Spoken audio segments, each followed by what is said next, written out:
Hi, it's Andrew Paul Cronin. Thank you for listening to the Q&A with A.P.C. Over the past couple of years, I've talked to artists, a poet, a doctor, my two moms, an orchestra conductor, a ghost hunter, a race car driver, a professional dancer, and many, many more. If you like these stories, if you like the guests, if you like the questions, if you like the show, please consider supporting it. Go to qaapc.com/donate.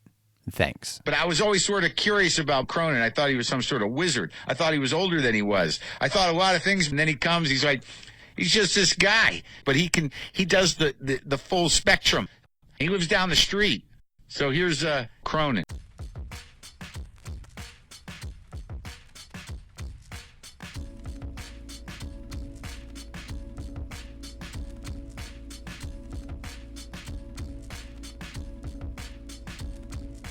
This is Andrew Paul Cronin, and you're listening to the Q&A with A.P.C., the show that features conversations with artists, cultural figures, policymakers, performers, and other innovators living in Virginia.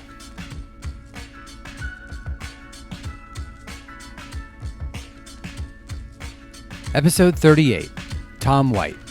My guest, Thom White, is an architect and one of the principals of Work Program Architects, also known as WPA, an architecture, design, and engineering firm Thom co-founded in 2010. WPA has completed dozens of projects in southeastern Virginia, everything from educational and municipal work to civic landmarks and private residences to places of business. Currently, the firm is developing a redesign of the Elizabeth River Trail, a 10.5-mile stretch of bike paths and trails that winds through commercial, residential, and coastal communities. Thom's firm wishes to double the length of the trail and to transform it into the most iconic urban riverfront trail in the country, complete with glow-in-the-dark paths, playgrounds, public art, and more. Thom graduated from Virginia Tech with a degree in architecture. In 2011, he was named a Virginia State AIA Emerging Leader in Architecture. He's a member of the National Council of Architectural Registration Boards and the director of Revision Norfolk. In this episode of the Q&A with A.P.C., Thom talks about his early drawings for Dungeons & Dragons, his love of Burning Man, and how you can help in creating a 50-foot-tall birthday cake. He shares his thoughts on how buildings get made, his favorite building on the planet, and the invention that has most helped and hurt architecture. For more information on Thom and Work Program Architects, visit WPARCH.com.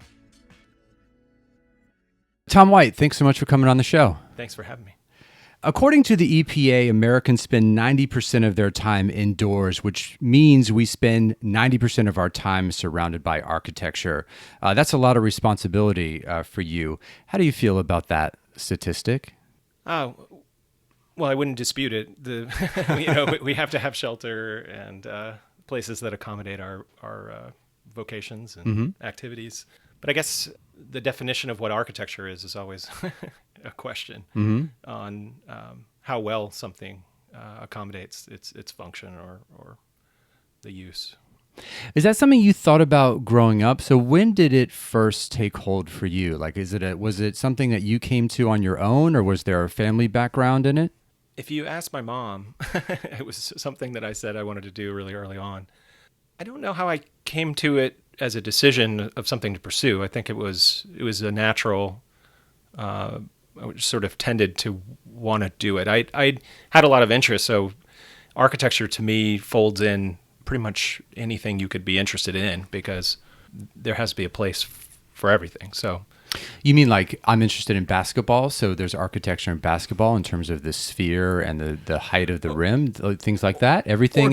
The gym that basketball takes place in, or the grounds, or the park in the city that has a game of basketball going on that you see everybody running around and kind of adds to that intensity of the place. When you are in a home, like you're in my house here in Norfolk, Virginia, are you always tuned in to your surroundings and this wall could be, we could knock out this wall, or we could open up the, things like that? I mean, is it always tuned in? Do you have to tamp it down every now and again, or how does that work? I don't think I walk around thinking of how I would do it differently. More places or spaces or homes or buildings or cities leave an impression, and then, I can feel comfortable in it or I can feel uncomfortable, especially if it's maybe not working well or something. So that the kind of thing will affect me, but it's not a burden. It's not something I'm walking around feeling uncomfortable by, really. Is there one building in the world that does something to you more than any other building does? Like, what's your favorite building on the planet? Oh, my goodness. That is a good question. It's a hard question because there are so many distinctly different buildings or places that come to mind. I think, but nevertheless, I had the opportunity to stay at the Tourette Monastery in France. That was done by Le Corbusier. And it is a very modern monastery building that is sort of a square plan with a courtyard in the middle, lifted up on a hillside, connected with these ramped portions of the building that made you sort of spiral around the place. And we had the good fortune, a small group of architecture students from Virginia Tech, where I went to school. I was there on a Europe program. We had the good fortune to be able to stay overnight. So we had our own individual... Like on the ground? Cell, yeah. We had our own space. The monks there were really respectful, and this was, I guess, a pretty typical activity that guests would stay. Okay. But they welcomed us. We were able to eat in the dining room with them, sort of have tours, but it was kind of loose. It was a little talk in a common area. But we were allowed to, as long as we were respectful and quiet, which is a little bit hard for college students. Sure. But we all kind of broke away, and then we were allowed to wander. And I remember being...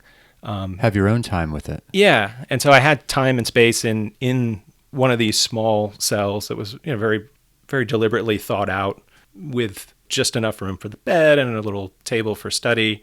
Also a door and a window that went out to a small terrace. So you could step outside.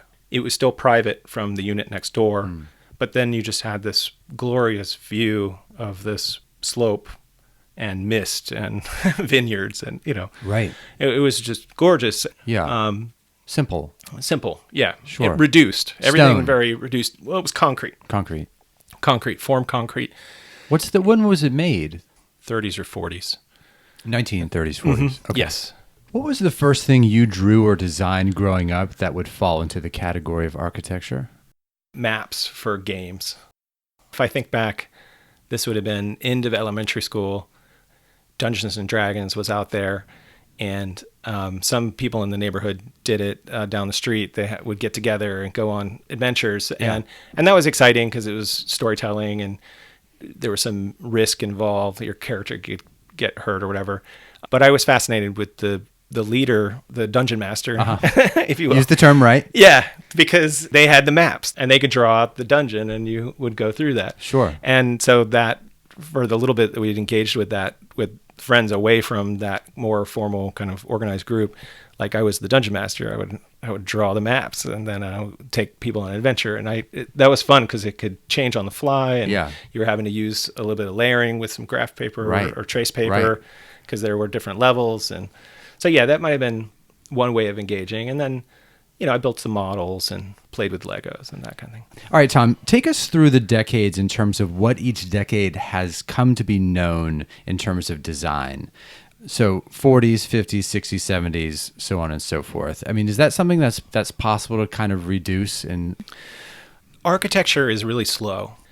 Of all the media and the arts or engineering, architecture is the slowest. It takes a long time for a building to happen from an idea to realization and the lifespan. And movements are the same way. So it takes a long time for a kernel of some spark of a design and a style to kind of take root and then flourish and then get basically dumbed down, kind of die. So if I had to say anything that broke it down, it would be like early 20th century was the emergence of the international style and what we know as modernism. Think steel and glass towers, concrete buildings, a lot of kind of bulky shapes with windows punched or whole facades that are windows or whatever. And then that a little bit died on the vine because economics, everything was just repetitive. Buildings became hermetically sealed boxes that got sick because they didn't have any fresh air and didn't interact with the environment at all. They were sort of just a kind of a notion of what would be impressive scale-wise or make your brand look formidable. Right. And so then that fell out of favor. After that was kind of went into the postmodern phase where people remembered the Greek orders and the Roman details and so forth. And like then, columns, things yeah, like columns came back, capitals, and it also in a playful way, kind of as commentary, and also a realization of a scale that had to do with humans, the way they touch the ground, having a base, a middle, and a top. And it was trying to get back to something more humane. It was throwing the masses a carrot of we're comfortable with this, we're used to this kind of thing. Yeah, like this is the past. Let's not throw it away like the modernists did. But then a lot of it became kitsch and even more banal. So it's sort of a mix of the two. And then the serious practitioners, the academics, moved on from that kind of historical traces that kind of early postmodernists were dealing with, and went to things that were blobs and shards and grids on grids on grids that were twisted and torqued. And so that was a kind of rejection of postmodernism and modernism. And the blobs and the twists came about around when, in terms of year or decade? Late 80s or 80s, 90s. In a way, that was just more of the same, kind of playing with style, still almost with buildings as object, as opposed to something that actually has to fit into the city and be harmonious with its context. And meanwhile, people were also starting to realize that buildings could perform better and have less of an impact on the environment. And so in the 90s and then into the 2000s, sustainability sort of corrected things a bit, like buildings that were a little bit more practical in their arrangement, but integrating facades that could breathe, or lighting that took less energy, materials that didn't deplete the environment and so forth. Why does architecture tend to swing drastically between traditional and experimental styles? Is that something that is because the public pushes back, or does it come from the architects themselves, or is it both? I think it's both. I would say it's not such a back and forth between the two. It's more, how did you cutting edge in a way that captures eyeballs and makes people want to go to those places? And sometimes a classical is the new thing because it stands out in its context, or it improves the adjacent building that it's being added to. Why do empty spaces, indoors, atriums, cathedrals have such an immediate, visceral impact on us as humans? I like that question because, we all want to be sheltered. I mean, it's like you said, with the 95% of the time we're in buildings or whatever, that, to be in a common space that's also filled with light, that is cheerful or has more reverberance because of the surfaces or something, and you're listening together to a concert, or you're somebody speaking, yes, or just sitting and people watching with a drink or whatever. I think people go to those places because they feel sheltered, but also connected to the community, to the arts or the other civic activity that's happening in that space. It's fundamental. We gather, whether it's the cathedral, or that a place spent hundreds of years building together, or, the town hall, so on and so forth. Right. What's behind the polished concrete, exposed brick, industrial look of many restaurants and offices and apartments? That you're seeing nowadays? Yeah. I think that's more than just a style. I think it's people like authentic things. So, and we, in our work, try to do that a lot, where we try to remove layers. If we're taking a building that's had been something else, we open it up. We want to see what the walls were made of. Take it down to the slab, and then you polish the slab so it can be clean, be a little more forgiving for dust and so forth. It is a trend, though, to get any kind of reclaimed wood you can and put it all over everything. Yeah. And try to make it look like a farmhouse. But it's also, again, part of that using raw authentic materials. When you see wood surfaces that's real wood, you're in a more harmonious state with your environment than a vinyl that has a simulated pattern on it. So all the knots that are in the wood are natural, and they have a rhythm and pattern that flow around and isn't repeated. So it's a pleasing kind of thing. It's more like nature. Sure. And so concrete works a lot of the same way, even though it's a mix of materials that we put together and then poured down. It's randomized. The more we can have that, the more harmonious we feel with our environment, the kind of better we feel. Yeah, I would be more comfortable surrounded by wood columns and wood beams than like white tablecloth and like a solitary rose on my table at a restaurant kind of thing. Like I feel like I don't have to perform while I eat. Exactly. It's more comfort. Yeah. That's very true, because there is a place for that white tablecloth environment as well. It is something like that says that this is not hyper formal. You're not going to be in a tux sitting there necessarily. All right, Thom White, you've listened to the show. We're going to play a little round of rapid fire, if that's okay with you. Okay. Are you cool with that? Yes, Are you ready to play rapid fire? I am. All right, here we go. Favorite adult beverage? Bourbon, Favorite food? tacos. What time do you get out of bed? I'm doing better at that. 7-ish, 6:30. What time do you go to bed? Also doing better at that, between 12 and 1. Tattoos or piercings? Had piercings, no tattoos. Favorite candy bar? Whatchamacallit? Wow. They still make those? I don't know. I haven't had one in years. What's a talent you have that people don't know that you have? Oh, man. I thought I was ready for this. You thought about this happening to you today. Yeah, I did. And I was like, you did one recently, so Yeah. it's not going to happen again for a while. I think I write well, and I don't do it enough. What's a talent that you don't have but wished that you had? I wish I could play an instrument. Breakfast, lunch, or dinner, your favorite?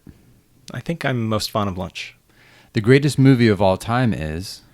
Punch Drunk Love by Paul Thomas Anderson. What was the last movie you saw in the movie theater? I saw Ready Player One last night with my nephew. Morning, noon, or night, your favorite time of the day? I think 5 years ago I would have said night, but I think early morning is the best. Best architect named Frank? Frank Lloyd Wright or Frank Gehry? Frank Lloyd Wright. What's your favorite holiday? I like Labor Day because No one ever. well, it's been a big part of my life. The last 5 years have been going to Burning Man, and the man burns right before Labor Day. So We're going to talk about that's that. a nice day. What's your favorite color, Tom? I like green. The best magazine is? The New Yorker for its illustrations. What was your favorite cereal when you were a kid? You know, my dad ate Raisin Bran, and I liked it with some sugar on it. If we were going to go eat after this, where would we go? We'd go to Toast. Your favorite cereal now? Probably like a granola muesli kind of mix. Who was the last person you hugged? Oh, I hugged my wife. Coffee or tea? Coffee. All right, I'm going to say some just random things. You tell me just the first thing that comes to your mind, kind of like what you just did in the last round. Okay. Disney. Star Wars. iPhone. Necessary Evil. Falling water. Oh, beautiful all year round. Instagram. Likes. Virginia. Home. Google. Earth. Gutters. Necessary Evil. Bike lanes. Need more. Walking. 10,000 steps. Cantilevered roof. Yes, please. Suspension bridge. Tacoma Narrows. The gym. On my way back. Burning Man. Home. Donald Trump. Less than 2 more years. YouTube. Ads. Firm. Studio. Principal. Partner. Architect. Problem solver. Screen time. Necessary. Design. Order. Podcast. My most enjoyed medium. Thom F. White, thank you so much for playing Rapid Fire. Tom, How long does it take to build a building? Well, every building is different, so that's a hard question. The construction portion is a phase of the project, and it can take 6 months. It could take 4 years.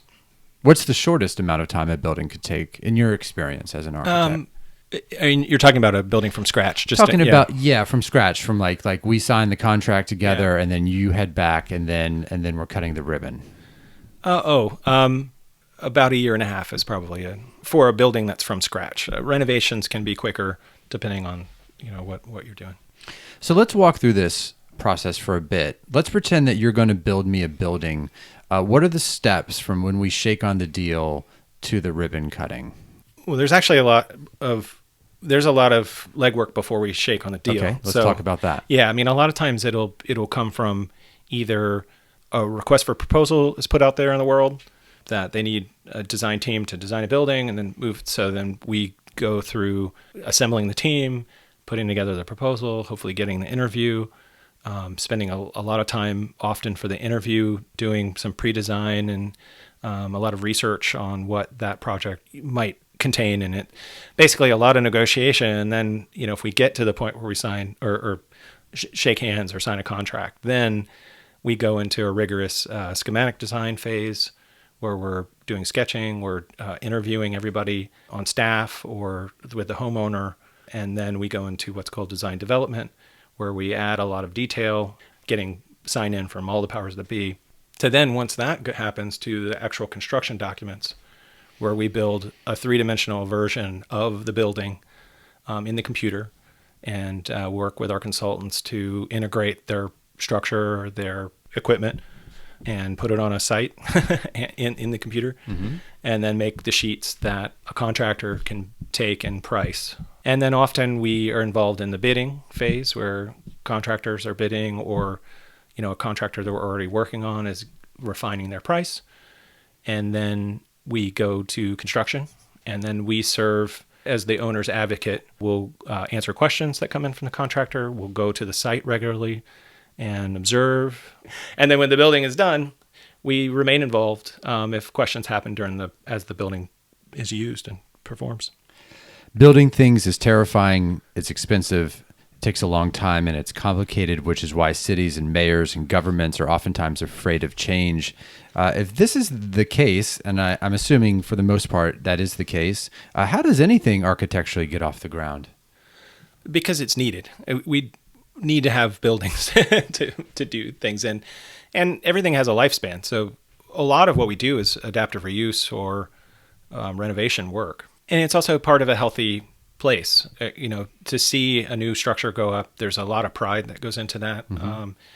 And if it's done well, it serves a need. That it is a hard process and it's expensive, but hopefully when it comes together, it's better than the sum of those things, Your firm, WPA Work Program Architects, is considered a small firm in terms of number of employees. What would a medium firm's numbers be and a large firm's numbers be? So you have 10. Yeah. I think when you start getting, honestly, over 20, that would be medium.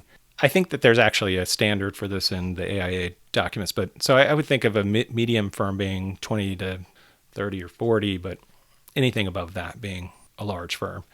Of the architecture firms across America, are they mostly small, medium, or large? I don't know the exact statistic, but my gut is that they're mostly small. And I would say, and again, I don't know the statistics, but I would say that the majority are very small, just doing residential or just having a few people doing office build outs or, like specialized but focused. Are you as excited about how you deliver a function as you are about creating a form or design? So in other words, the idea of where you're going to put the elevator and where you're going to put the heating and air conditioning and all of that stuff, is that as much of a challenge or a stimulation and as exciting as designing the parts that people can actually see from the street? I would say equally or more interested in making something that functions well. The form honestly comes as you compose the way the building works, whether it's the layout or, like you said, the systems, how it sits in its context. That more than anything is what excites me, and I think our office in general, is how to make it perform in a way that works well, but also hopefully brings delight to the people that are, dwelling in it or using it, and the people that visit or interact with it. So it starts from in and then out. It's a little bit of both. Okay. Well, the facade definitely comes later. Really? Yeah. I would say it's both, because how it sits on its site often comes pretty early on, just because of the factors, the setbacks, Like the dimensions, how big the plot of land is. Exactly, and what the square footage needs are and stuff like that.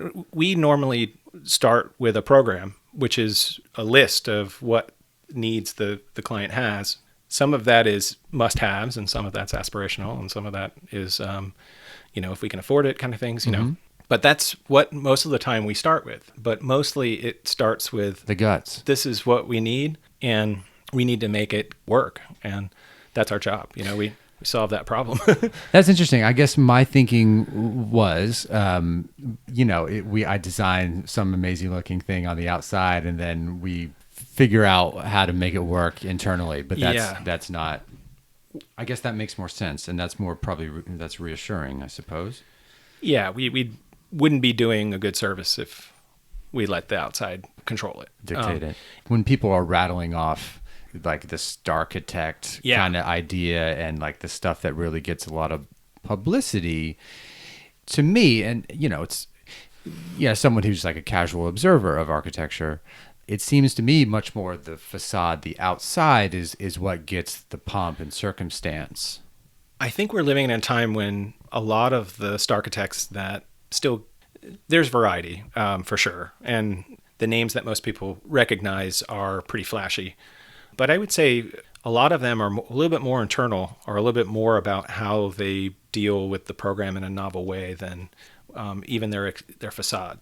One example is the Seattle Public Library, which is not an attractive building by any means. It's basically a glass angled facade, and it's slightly not approachable because it's also rather mirrored, and it's hard to even really notice where the door is. But the interior environment is stunning. It has the book spiral, and anyway, it's a pretty fantastic place. It's a good one to look up if you're. Yeah, good one. Do most people think about it the way I thought about it? I think so.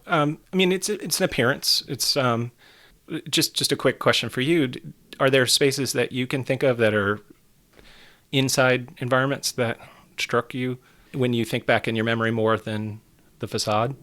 Well, the things that stick out to me, Tom, are I grew up going to Catholic churches, and so that sort of what we were talking about earlier about sort of having an opening inside. Yeah, a sanctuary or an atrium. Yes. I think aquariums have something that happens to me. But yeah, sort of open spaces, I guess. And then stadiums have always been something for me too, which as a person who likes sports and going to not many games growing up, but really remembering getting off the escalator and finding our seat and sort of walking down the very sort of narrow concrete path that's cut out of the stadium, and then to see the thing that you've seen on television, so large but also so small, the duality with that. So stadiums and I guess churches, most churches I guess that have a higher roof, and aquariums would be ones that come to mind. So yeah, interiors. How do you know if a building you designed was a success or not? What's the feedback process like? We have typically the good fortune to keep in touch with, I would say, the majority of our clients. One measure is if we don't hear anything, often that's not a bad thing, That's another aspect of our profession that is good, but also can be a little sad sometimes, that if everything's good, then the doors open, people move in, and then they go on with life, It's a service profession. So no news is good news, but can also be bad news because you want to know probably specifically what works.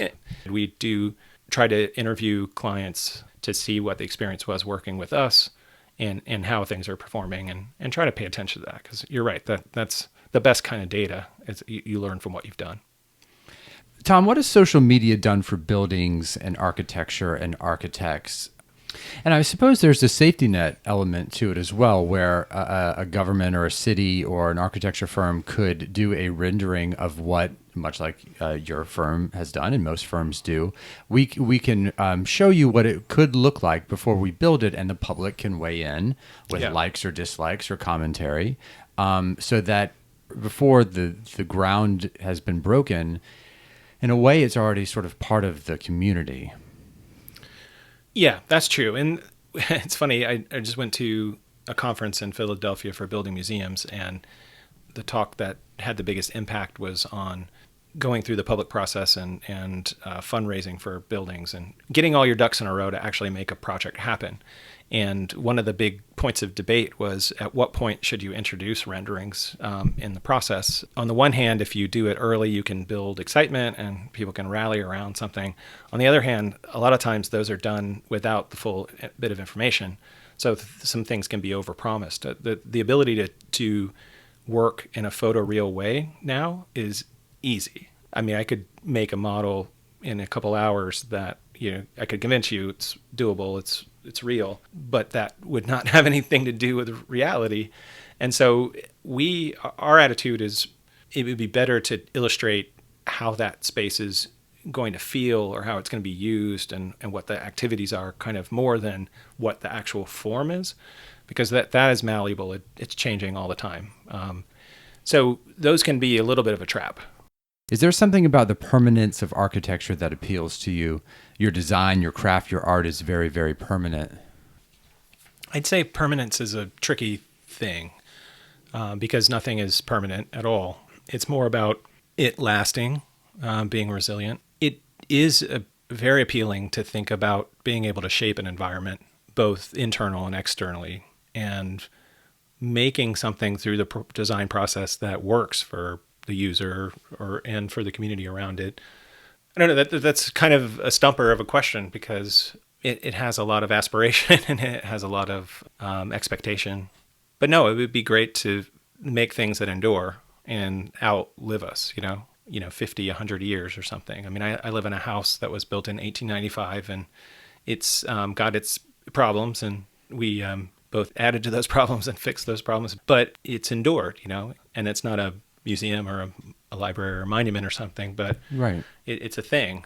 And I think if you're in the world of making things, you want it to last and be of substance. How realistic is it right now in 2018 to design buildings that think seriously about energy conservation? I'm talking specifically about solar panels and things like that. Like, is it realistic? Is it affordable? Are we there yet? Yes. There are a lot of layers to that, or sure. There's a lot of different ways to respond to that, because in the case of solar, no, the cost of solar panels and the way that they're integrated into the building haven't necessarily come down. But solar energy is ascendant, and there are big answers to that. But as far as individual buildings, because of LEED and other sustainability standards, and then just the building code, we're getting to more efficiency, but it is still cost prohibitive to be, say net zero, or you have to find a client or an institution that's really committed to that. The things that are right off the shelf, though they may have low VOC content or something, or be efficient, it's still additive. Buildings still have a pretty good carbon footprint. The more things that we can reuse, I'd say adapting buildings, putting in more efficient systems. Isn't it your job as the architect, though, to have those things? If it is possible and we have the materials to do it, like, why should the client be the one to sort of have to? That's a very good question. Because if it's there, and if we all agree sitting at this small table that is where we should be going, why aren't we doing that? You're right. It is my job to make recommendations on how your building can be the most efficient it can be. There are a lot of added ways that we can improve that performance that do come at higher cost. Covering the building with solar panels would require a beefed up structure to accommodate the additional load of those units on the roof, whether it's the structure holding them up, the infrastructure to run the power down to your panel or your batteries or whatever. So the roof for my office building would cost more because I want solar panels than just a roof. Right. Okay. And likewise, if green roofs are wonderful and something that we would love to advocate for on every project. The plants. Yeah, because they slow down, stormwater runoff. They hold water in place. Mm-hmm. They can act as a better insulator. Mm-hmm. They're better for wildlife. That's the birds and animals that are moving through the ecosystem. They're more attractive. They're less reflective of light.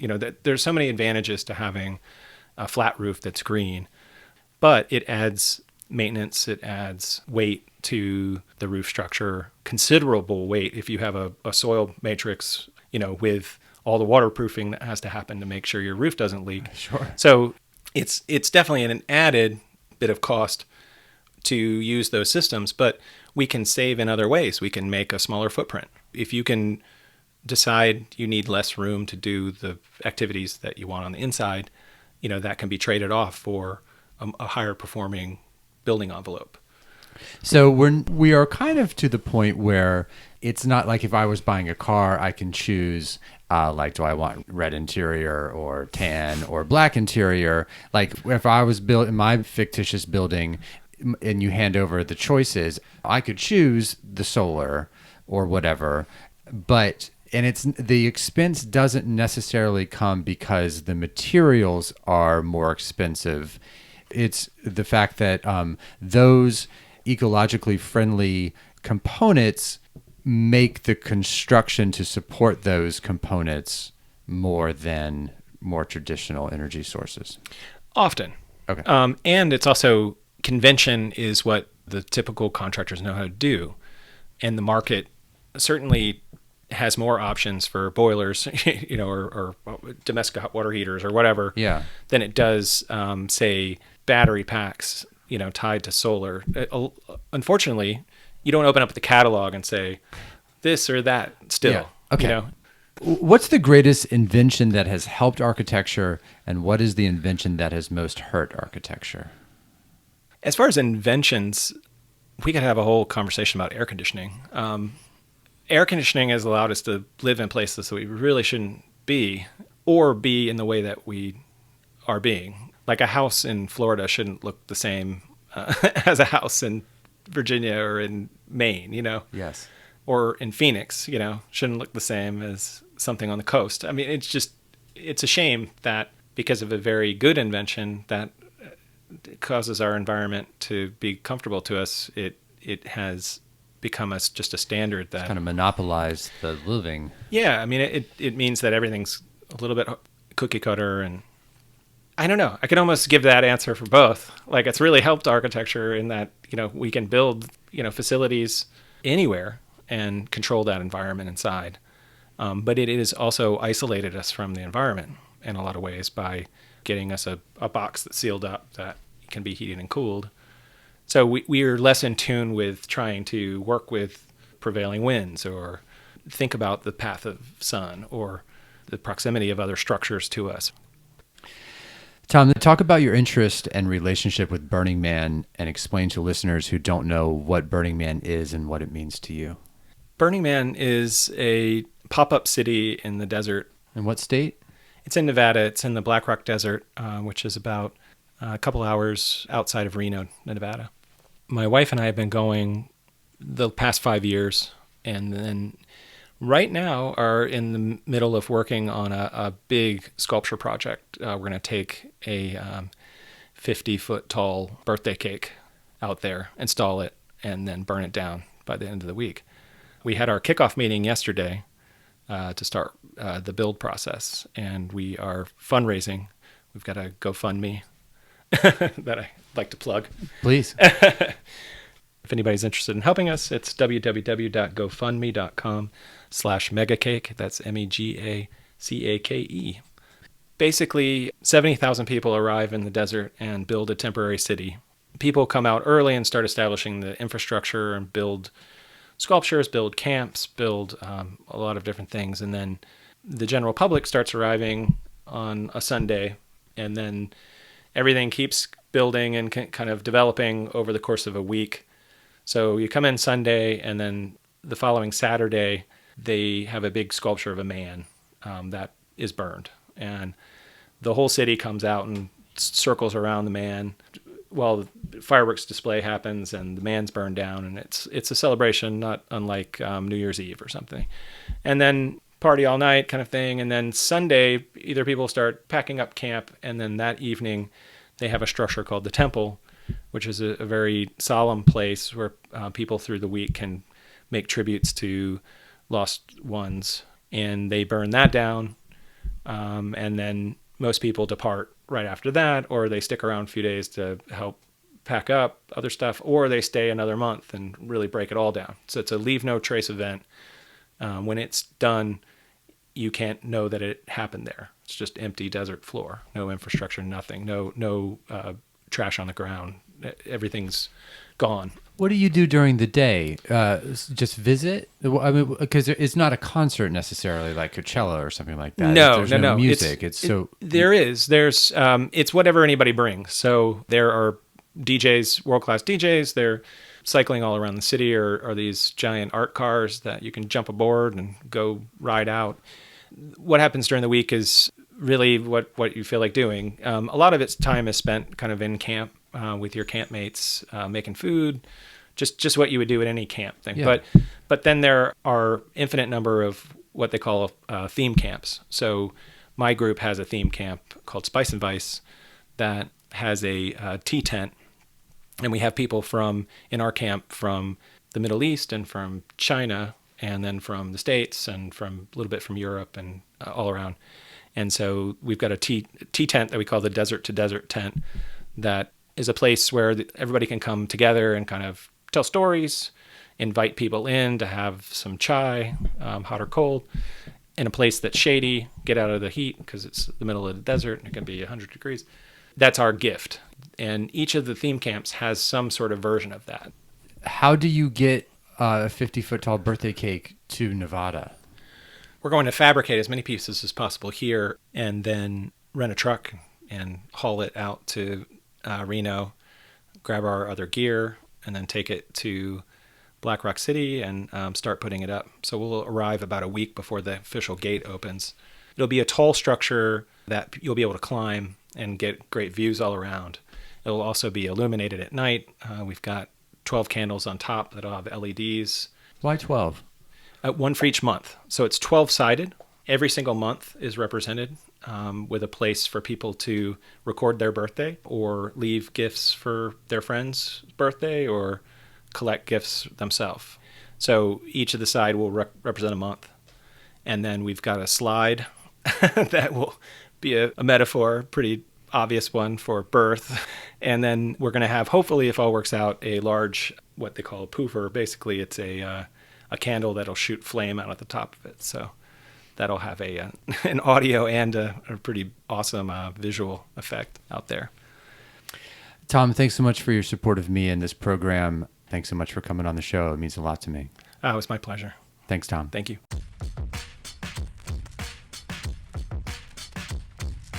This is Andrew Paul Cronin, and you've been listening to the Q&A with A.P.C.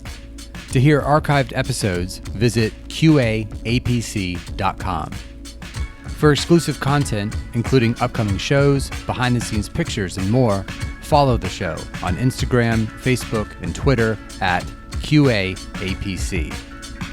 The executive producer of the Q&A with A.P.C. is Ben Riley. The music was arranged by Soup.